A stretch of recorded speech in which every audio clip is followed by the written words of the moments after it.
میں آپ کے سامنے بتاؤں قوالی کی نمایاں چیزیں کیا کیا ہیں. ایک تو اس کے اندر تالی بہت بجائی جاتی ہے. ٹھیک ہے, قوالی میں تالی بہت بجائی جاتی ہے. اور دوسری چیز اس کے اندر میوزک ہوتا ہے, تبلا بجتا ہے, میوزک ہوتا ہے یہ.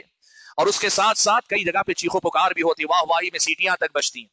قرآن میں اللہ تبارک و تعالیٰ نے مشرکین کی عبادت کو بتاتے ہوئے کہا وما كان صلاتهم عند البيت الا مكاء وتصديا. یہ مشرکین بھی عبادت کرتے ہیں, نماز پڑھتے ہیں, لیکن ان کی نماز کیسی ہے معلوم ہے؟ وہ نماز پڑھنے کے نام پر کعبۃ اللہ کے اطراف تالیاں بجاتے رہتے ہیں اور سیٹیاں بجاتے رہتے ہیں. ان کی عبادت کا طریقہ یہ ہے. قوالی اسلامی عبادتوں میں سے کسی عبادت سے میل نہیں کھاتی. قوالی مشرکین کی نماز سے مشابہت رکھتی ہے. یہاں بھی تالیاں پیٹ پیٹ کر آدمی لے بناتا ہے, دھن بناتا ہے, ماحول بناتا ہے, اور اس پر آدمی اشعار گنگناتا ہے. اسلامی شریعت کی نظر میں یہ قوالی کے رسم یہ صرف لذت کا ایک ذریعہ ہے, اصلاح کا ذریعہ نہیں. شعر و شاعری فی نفسی حکمت کی دنیا.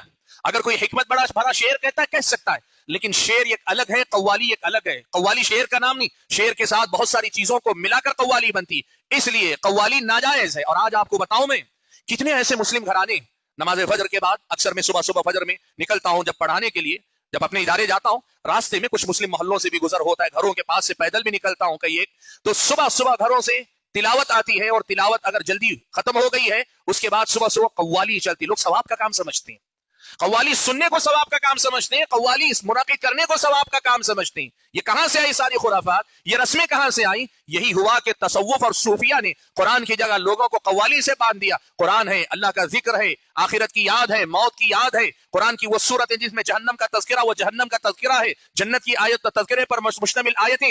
ان سب کو پڑھ کر ان سے عبرت حاصل کرنے کے بجائے ایک آدمی اگر قوالی سے جڑ جاتا ہے تو اس سے اصلاح نہیں ہوتی, وقتی طور پر لوگوں کی تسلی ہوتی. اب چونکہ ہر انسان کے نفس میں ایک حیوان ہے, اور حیوانی طبیعت جو انسان کے اندر ہے, حیوانی طبیعت جو انسان کے اندر ہے وہ ہیجان کو پسند کرتی ہے. تو میوزک جو قوالی کے اندر بھی ہے, گانے کے اندر بھی ہے, وہ انسان کے اس ہیجان کو, طبیعت کے میلان کو میچ کرتی ہے, اس سے میل کھاتی ہے. تو آدمی کو لگتا ہے کہ واقعی قوالی میں کیا اثر ہو رہا ہے. کوئی اثر نہیں ہو رہا ہے. قوالی میں جو آپ کو اچھا اثر ہوتا دکھ رہا ہے نا, وہ میوزک, وہ لے, وہ دھن, اور اس کے ساتھ الفاظ کے معنی کا تھوڑا بہت اثر جو آپ کے دماغ کو اپیل کرتا ہے, لوگ اس کا مزہ لیتے ہیں. جبکہ سراسر غیر شرعی رسم ہے اور سراسر قرآن سے دور لے جانے والی بات ہے.